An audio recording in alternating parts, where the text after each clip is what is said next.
Kita lanjut ke sequelnya yang dirilis 1 tahun berikutnya setelah film pertamanya, yang juga masih disutradarai oleh kreator yang sama. Yang di sini secara garis besarnya menceritakan bahwa film dokumenternya tersebut ternyata bukan cuma dokumenter fiksi doang guys, karena banyaknya keanehan yang terjadi pada para pemeran film tersebut di dunia nyata. Ya, di sini semua misteri itu akan terungkap. Jadi The Watchers ini dia, selamat datang di Watch Base Quick Watch. Setelah dirilisnya film Grave Encounters, dari sekian banyaknya penggemar yang sekadar menikmatinya sebagai tanda kutip film dokumenter, ada salah satu fans yang merasakan bahwa dokumenter itu nyata. Dia merupakan seorang mahasiswa fakultas film yang sedang dalam proses menyusun tugas kelompok pembuatan filmnya. Dia bernama Alex Wright. Teman-temannya Trevor Thompson teman sekamarnya selaku produser, Jennifer Parker sebagai aktornya, Tessa Hamill sebagai penata audio, dan Jared Chow sebagai kameramen dan teknisi. Justru berkebalikan dengannya, mereka semua sangat skeptis menanggapi pemikiran Alex tersebut, yang sampai membuatnya rela menyampingkan tugas perkuliahannya demi menguak kebenarannya. Keanehan yang sejauh ini dia temukan seperti hilangnya para aktor selama 9 tahun terakhir cuma dianggap sebagai marketing doang. Namun upaya pencarian informasi melalui postingan YouTube-nya sebagai kritikus langsung membuahkan alamat rumah sang pemeran utama, Lance Preston, yaitu Sean Rogerson dari user yang bernickname Dead Awaits, yang sebelumnya juga pernah mengirimkan deleted scene Grave Encounters. Tapi kunjungan mereka nggak diterima oleh pengasuh ibu Sean yang mengungkapkan bahwa dirinya menderita demensia, sehingga gak sadar bahwa anaknya tersebut rupanya selama ini hilang.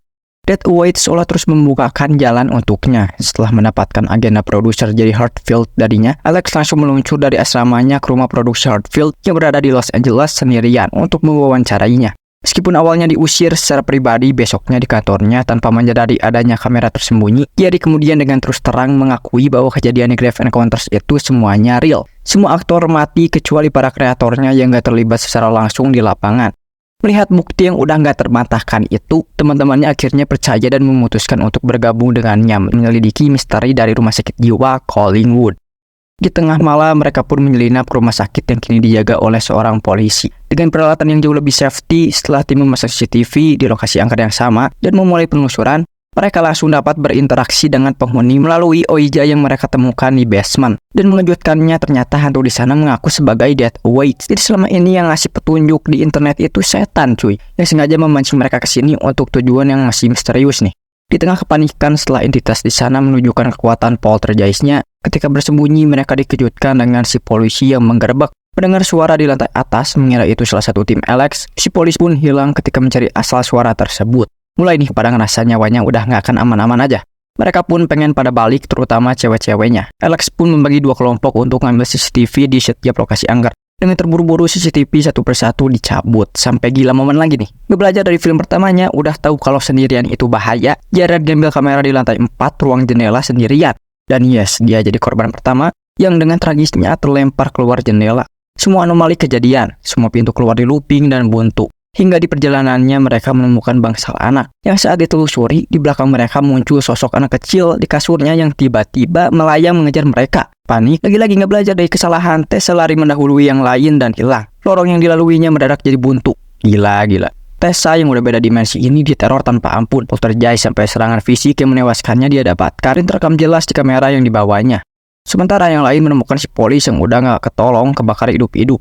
Ketika mereka coba membuka jendela berjeruji dengan linggis yang mereka bawa, tiba-tiba keluar hantu tinggi kurus botak dengan wajah lebar mengerikan yang mencekik Trevor kemudian mengejar mereka. Yang secara ajaib pelarian membawa mereka keluar dari sana melalui pintu utama lobi yang seketika membuat si hantu meledak menjadi debu.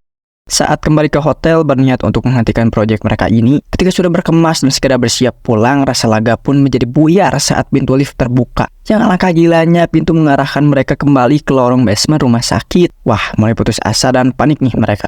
Sadar gak akan bisa lari dari sana, mereka terpaksa menyusuri terowongan tersebut. Yang kemudian gak disangka mereka dipertemukan dengan Sean Rogerson yang masih survive dengan penampilannya yang makin gembel dan makin gak waras. Kemudian membawa mereka ke tempat persembunyiannya melalui ventilasi di sana. Selama kurang lebih terperangkap di sini 9 tahun lamanya, Sean jadi bisa membaca pola anomali dari rumah sakit jiwa yang ternyata super luas ini jika dilihat dari peta gaib aslinya milik Fredkin. yang setiap jamnya arsitekturnya akan berubah atau bertukar dan bergeser, efek dari upaya penggabungan antara dunia roh dan manusia melalui persekutuannya dengan iblis, sehingga terjadilah semua fenomena supranatural yang gila ini. Dan setelah menunjukkan satu-satunya jalan keluar yang adalah melalui gerbang merah yang terikat rantai di tengah satu ruangan yang Shin temukan, untuk membukanya mereka kemudian mencoba kembali ke lokasi Trevor dicekik setan tinggi untuk mengambil peralatan perkakasnya yang sebelumnya terjatuh.